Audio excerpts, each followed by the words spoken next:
말씀은 마가복음 5장 33절에서 34절 말씀입니다. 여자가 자기에게 이루어진 일을 알고 두려워하여 떨며 와서 그 앞에 엎드려 모든 사실을 여쭈니 예수께서 이르시되 딸아, 내 믿음이 너를 구원하였으니 평안히 가라. 내 병에서 놓여 건강할지어다. 아멘. 한 빈민가에 어린 소년이 살고 있었습니다. 이 소년은 아버지는 알코올 중독자에 자기 위의 형은 마약 중독자입니다.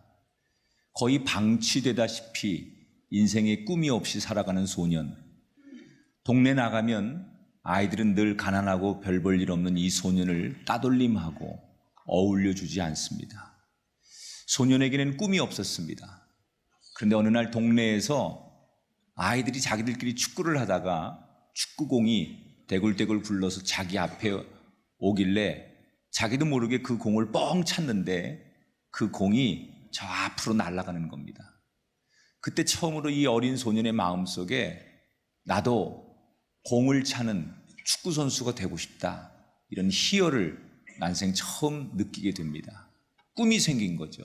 그래서 그는 그때부터 축구선수가 되기로 하고 열심히 축구를 하려고 합니다. 그래서 간신히 어느 축구 클럽에 들어갔는데 아무도 이 작고 보잘것없는 아이를 친구로 맞아주지 않고 그 축구팀에서조차도 이 아이를 따돌립니다. 그러다가 15살 때 너무 이 심장이 아파서 병원에 가봤더니 보통 사람보다 2배나 빨리 뛰는 심장을 가지고 있어서 절대로 운동을 하면 안 된다, 의사 선생님이 그렇게 판결을 내렸습니다. 그러나 이 소년은 난생 처음 자기 마음속에 공을 차면 희열을 느끼고 축구 선수가 되고 싶다는 꿈을 꿨는데 이 꿈을 포기할 수 없었습니다. 나는 축구를 하고 싶고 나는 훌륭한 선수가 되고 싶은 너무나 간절한 마음이 이 소년에게 있었습니다. 그래서 아주 어렵게 심장 수술을 받고 절대로 운동하면 안 된다고 하는 의학적인 소견이 있었지만 그는 재활을 하며 열심히 운동을 하고 훈련의 강도를 높여갑니다. 그리고 훗날 그는 세계적인 선수로 성장하게 되죠. 이제는 이 선수의 이름을 얘기하면 더 이상 이 선수를 외톨이가 아닌 세계의 많은 클럽들이 주목하는 선수가 되었습니다. 바로 이 선수가 레알 마드리드의 호날두라고 하는 선수입니다. 여러분, 이 호날두를 세계적인 축구 선수로 성장시킬 수 있었던 비결이 뭡니까? 간절함입니다. 나는 공을 차고 싶다. 나는 운동하고 싶다. 이 간절함. 의학적으로 안 된다고 하는데, 의사가 안 된다고 하는데, 모든 사람들이 안 된다고 하는데 이 소년의 마음속에 있는 간절함, 이 간절함이 환경을 뚫고 절망을 뚫고 모든 편견을 뚫고 이 소년을 세웠습니다. 여러분의 인생도 때때로 너무나 절망적이고 너무나 캄캄하고 모든 사람들이 다 안 된다고 여러분에게 이야기할지라도 여러분만큼은 간절함 하나로 모든 사람들의 염려를 뛰어넘는 주인공이 되시기를 주의 이름으로 축원합니다. 오늘 마가복음 5장에 보면 그런 간절함으로 인생을 완전히 뒤바꿔 놓은 2명의 주인공이 등장하지요. 어느 날 예수님께서 배를 타고 가버나움이라는 도시에 들어가셨습니다. 이 당시 예수님의 명성은 이미 유대 땅에 갈릴리를 중심으로 굉장히 사람들에게 인지도가 높아졌고 호기심을 주었기 때문에 가는 곳마다 예수님을 보려고 사람들이 몰려들기 시작합니다. 가버나움이라고 하는 도시도 마찬가지입니다. 예수님이 도착했다는 얘기를 듣자마자 사람들이 구름대처럼 예수님 주변으로 몰려들기 시작합니다. 그런 예수님을 잘 경호해야 하는 제자들은 사람들을 정비하느라고, 사람들을 정리하느라고 정신이 없었습니다. 그런데 갑자기 그 틈을 타서 누군가가 사람들을 헤집고 갑자기 튀어나오더니 예수님 앞에 납작 엎드려 절을 하기 시작합니다. 순식간에 일어난 일이기 때문에 제자들이 제재할 수도 없었지만 사람들은 이 엎드린 사람을 보고 너무나 놀랄 수밖에 없었습니다. 왜냐? 그는 그 가버나움에 있는 웬만한 사람들이 다 알만한 사람입니다. 바로 가버나움의 회당장인 야이로라고 하는 사람입니다. 여러분, 이 회당장이라고 하는 것은 그 지역에서 굉장히 정신적으로나 여러 가지 물질적으로나 사회적으로 높은 지위에 있는 사람, 많은 사람들에게 가르침을 주고 또 종교적으로 사람들을 이끌기 때문에 정신적으로 굉장히 사람들에게 존경받는 사람이기 때문에 다 알만한 사람입니다. 쉽게 말하면 그 지역의 최고의 유지가, 최고의 잘 나가는 사람이 한낱 일개 목수였던 예수에게 엎드린 겁니다. 사람들은 예수님께 놀란 게 아닙니다. 저렇게 높고 저렇게 우리가 부러워하는 인생, 그런 조건을 가진 야이로가 아주 무명의 한낱 목수에 불과한 예수님에게 엎드렸다는 사실 앞에 사람들은 놀라는 거예요. 왜 엎드릴 것 전혀 없을 것 같은, 엎드리면 안 될 것 같은 야이로가 예수님께 그날 그렇게 엎드렸을까? 이유는 23절에 등장합니다. 같이 읽어보겠습니다. 시작. 내 어린 딸이 죽게 되었사오니 오셔서 그 위에 손을 얹으사 그로 구원을 받아 살게 하소서. 예수님, 제 딸이 지금 죽어가고 있습니다. 부디 오셔서 제 딸 머리 위에 손 한번 얹어 주십시오. 그런 말이에요. 여러분, 이 야이로가 예수님 앞에 엎드릴 수 있는 조건이 없었는데 엎드릴 수밖에 없는 이유, 딸을 살리고 싶은 간절함. 그 간절함이 남들의 시선, 다른 사람들의 이목, 상황, 지위, 조건, 이런 것들을 넘어서게 만들었어. 너무나 간절해서 엎드릴 수밖에 없는 이 야이로를 예수님이 친히 일으켜 세우십니다. 그리고 네가 그렇게 간절히 원하니 내가 너의 집에 가겠다 하고 야이로를 앞세우고 회당장 집으로 가십니다. 그런데 그렇게 모든 상황이 일사천리로 잘 진행되는 것 같은데 이 야이로의 귀에 청천날벼락 소리가 들리죠. 자기의 딸이 예수님 모시고 가는 도중에 죽었다는 거예요. 다시 한번 주저앉아 절망하는 야이로. 그러나 예수님은 가던 걸음을 죽었다고 했지만 멈추지 않고 끝까지 야이로의 집에 가십니다. 그리고 들어가서 아무렇지도 않게 죽어있는 어린 야이로의 딸 앞에 서셔서 그 죽어있는 시신의 손을 잡고 예수님 이렇게 외치시죠. 소녀야, 일어나라. 오늘 이 아침 여러분의 가정에, 여러분의 심령에 주님의 성령의 이 음성이 들려지게 되길 주 이름으로 축원합니다. 여러분의 무너진 인생, 무너진 가정, 무너진 육신이 주님의 음성으로 일어나게 되시길 주 이름으로 축원합니다. 소녀야, 일어나라. 여러분 아들이 일어나고, 여러분 딸들이 일어나고, 여러분의 가정이 일어나고, 새해는 여러분의 사업이 일어나고, 우리 이 땅에 무너진 모든 양심과 도덕과 정치와 경제와 모든 상황이 일어나게 되기를 주 이름으로 축원합니다. 여러분, 예수님이 죽어있는 회당장 야이로의 어린 딸에게 한 말씀 하셨습니다. 소녀야, 일어나라. 그랬더니 죽었던 이 소녀가 마치 잠에서 깬 것처럼 눈을 비비고 그 자리에서 일어나서 살게 되었습니다. 예수님이면 능히 할 수 있습니다. 여러분 가정을 향하여, 이 땅을 향하여 예수님이 말씀하십니다. 소녀여, 사랑하는 딸이여, 사랑하는 아들이여, 일어날지어다. 여러분 그렇게 될 줄 믿습니다. 결국 이 회당장 야이로가 예수님을 감동시켰기 때문에 죽어있는 딸을 일으킬 수 있었어요. 여러분, 우리의 인생의 목표는 사람을 감동하는 걸 넘어서 예수님을 감동시키는 인생이 돼야 돼요. 예수님을 감동시키는 인생이 되려면 뭐가 필요할까? 따라합시다. 간절함으로 엎드려야 합니다.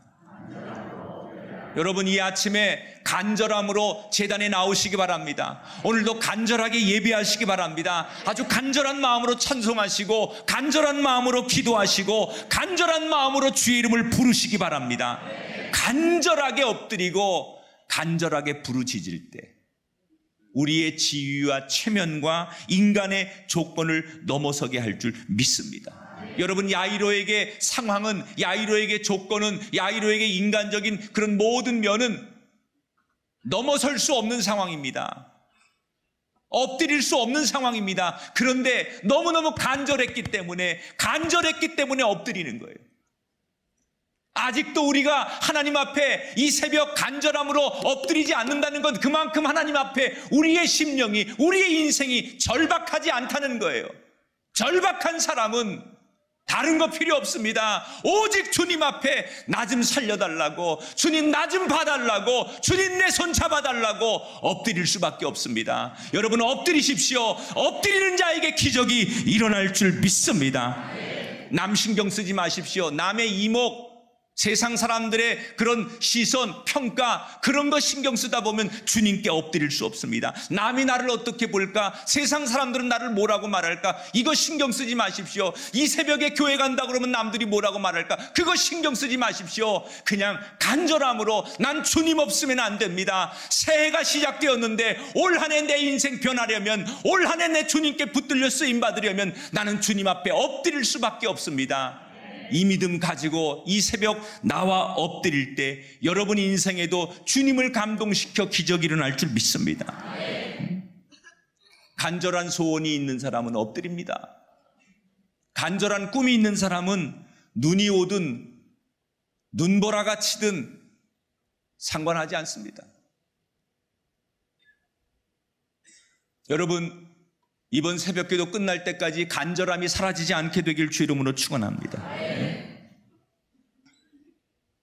너무나 절박하니까, 너무나 간절하니까 그 많은 사람들이 비웃어도, 그 많은 사람들이 고개를 갸우뚱해도 엎드릴 수 있는 거예요. 그 간절함이 우리에게 올 한 해 기적의 통로가 되기를 주 이름으로 축원합니다. 따라합시다. 주님, 저는 아무것도 아닙니다. 여러분, 이 간절함, 주님, 저는 아무것도 아닙니다. 이 믿음, 이것이 우리를 일으키는 한 해가 될 줄 믿습니다. 그런데 오늘 성경에서 이 야이로의 간청으로 인해서 예수님께서 야이로의 집에 가는 도중에 중간에 사실 한 사건이 더 등장하죠. 그것은 예수님이 야이로를 막 만나고 가는 도중에 갑자기 저 멀리서 아까부터 예수님을 지켜보던 이상한 시선을 가진 한 여인이 슬금슬금 다가오더니 예수님의 옷자락을 자기 마음대로 잡아당긴 사건이에요. 여러분, 잘 아는 대로 이 여인은 12년 동안 혈루증을 앓던 여인이었어요. 혈루증이라는 것은 그 당시에 율법에 너무너무 부정한 질병을 가진 여자.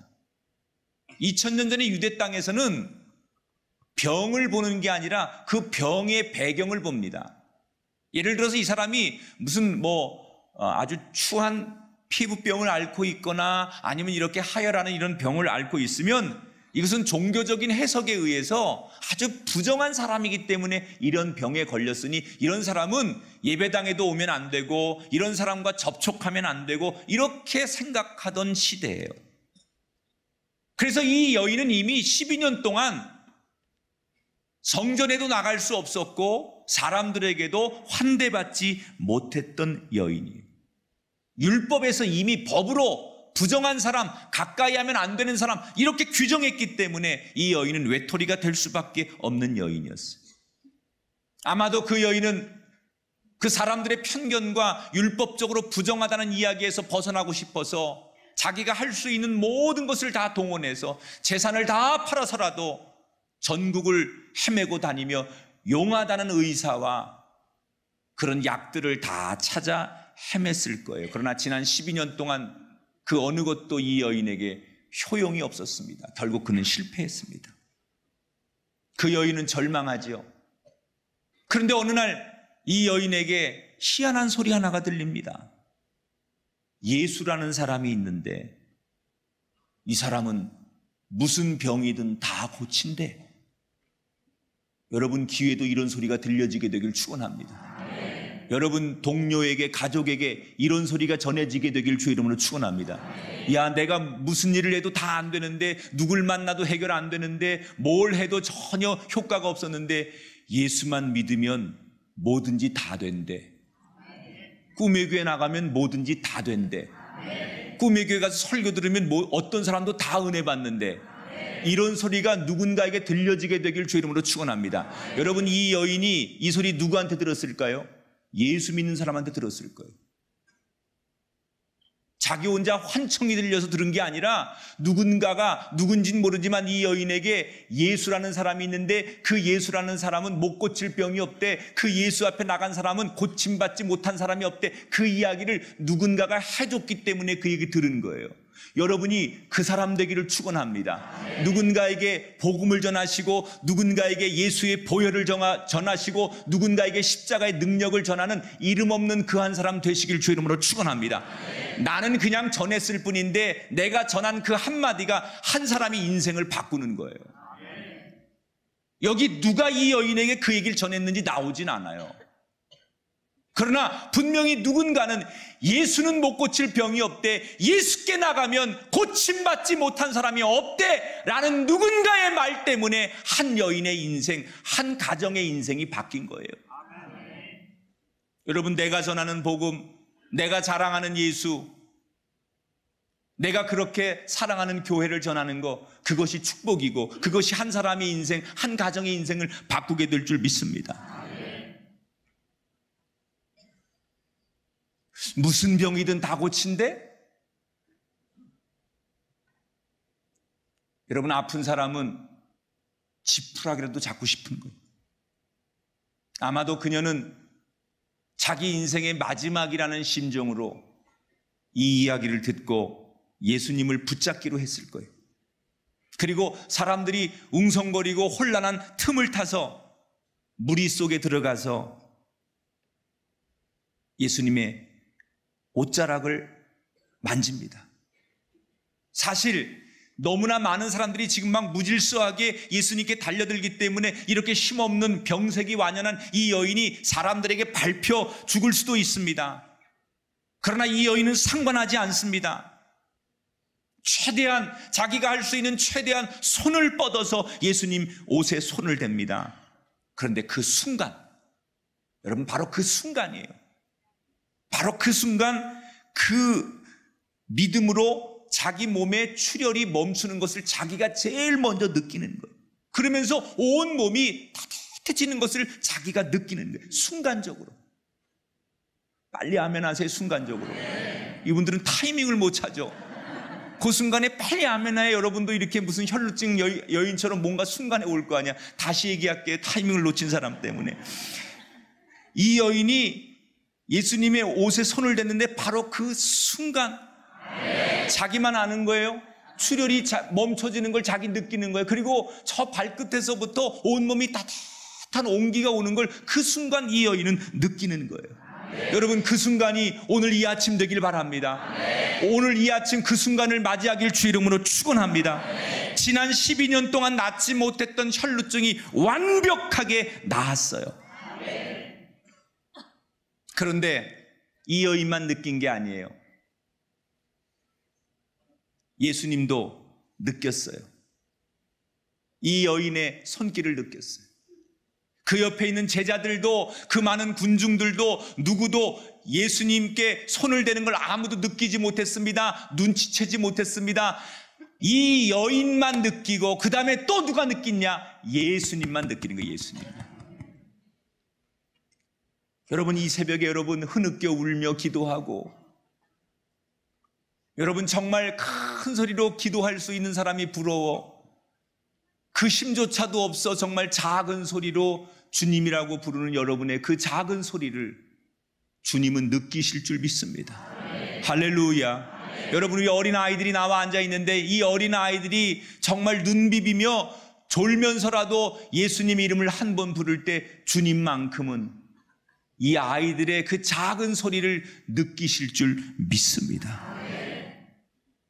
여인의 믿음으로 옷자락을 통해서 능력이 나간 걸 느끼셨던 예수님, 누가 내 옷에 손을 대었느냐? 이때 서로들 두리번거리고 있을 때 이 여인이 누가 내 옷에 손을 대었느냐? 라고 물으시는 얘기에 얼른 예수님 앞에 나와 엎드립니다. 그리고 자신의 상황을 솔직하게 고백합니다. 그리고 예수님께서 이 여인을 한참이나 보시고 나서 뭐라고 말씀하십니까? 34절 같이 읽어보겠습니다. 시작. 딸아, 내 믿음이 너를 구원하였으니 평안히 가라. 내 병에서 놓여 건강할지어다. 여러분, 예수님이 하셨던 대로 제가 선포하겠습니다. 여러분 인생, 여러분의 가정, 여러분의 자녀 건강할지어다. 형통할지어다. 승리할지어다. 기도의 응답이 있을지어다. 이게 예수님의 선포예요. 예수님이 이 여인을 향하여 내가 병에서 놓였으니 건강할지어다. 여러분, 사람들은 이 여인을 향해서 잘못했다고 비난합니다. 잘못했다고 정죄합니다. 그러면 안 된다고 말합니다. 이 여인이 잘못한 거라고 생각합니다. 그런데 예수님은 이 여인을 칭찬하십니다. 왠 줄 아십니까? 이 여인의 믿음에 감동하셨기 때문입니다. 다시 말씀드립니다. 우리의 인생의 목표는 사람을 감동시키는 걸 넘어 예수님을 감동시켜야 돼요. 그러기 위해서 오늘 이 여인에게 우리가 한 가지 배워야 돼요. 간절함으로 다가가야 돼요. 간절함으로. 이 여인은 그동안 수없는 실패와 수없는 멸시와 현실의 높은 벽들을 맞이하고 있지만 그 현실을 이기고 예수님 앞에 너무나 간절하게 다가갔더니 예수님께서 그렇게 간절함으로 다가온 이 여인을 감동으로 맞아주신 거예요. 여러분, 간절함으로 오세요. 간절함으로. 이번 주 못 가면 다음 주 가고, 또 다음번에도 나가자 새벽기도 있을 테니까 다음에 가지. 에이, 오늘 틀렸으니까 완주는 틀렸다. 그러지 말고 간절함으로. 이 자리에 정말 낫고자 하시는 분이 계십니까? 운명이 바뀌고자 하는 분이 계십니까? 정말로 하나님의 여호와 이레의 은총이 있기를 원하십니까? 여러분, 정말 라파의 하나님을 경험하기를 원하십니까? 그렇다면 간절함으로 나오십시오. 간절함. 말씀 들으면 내가 살고 기도하면 내가 일어날 수 있다는 그 간절함으로 나올 때 사람의 힘으로는 해결할 수 없지만 하나님의 전능하신 능으로 해결이 될 줄 믿습니다. 여러분, 회당장 야이로나 혈루증 앓던 이 여인이나 공통점은 간절함이에요. 간절함. 예수님 다른 거 보지 않았어요. 그들의 외모나 그들의 인간의 지식이나 그들의 상황 이런 걸 보지 않았어요. 그냥 그들의 간절함 하나 때문에 예수님은 감동하시고 그들을 일으켜 세우신 거예요. 오늘 이 나가자 새벽 기도회가 우리의 운명과 여러분의 가정의 인생을 완전히 송두리째로 바꿔놓을 수 있는 감동의 첫걸음이 되기를 주 이름으로 축원합니다. 예수님을 감동시키십시다. 찬양을 불러도 기도해도 그저 여러분 그 어린아이들과 함께 이 새벽의 제단에 오고 가는 그 걸음 그 차 안에서의 그 과정이 예수님을 감동시키는 거예요. 감동시키는 거예요. 그때 기적은 시작되는 거예요. 놀라운 일이 오늘 말씀 속에서 일어난 것처럼 우리의 현실 속에도 일어나게 되기를 주 이름으로 축원합니다. 간절함으로 예수님 앞에 나오고 간절함으로 엎드리셔서 주님께서 우리를 향하여 내가 나음을 입었느니라, 내가 고침을 받았느니라, 내가 응답을 받았느니라, 너에게 에바다의 축복이 있을지어다, 이런 주님의 음성이 들려지는 아름다운 한 해가 되시기를 주 이름으로 축원합니다.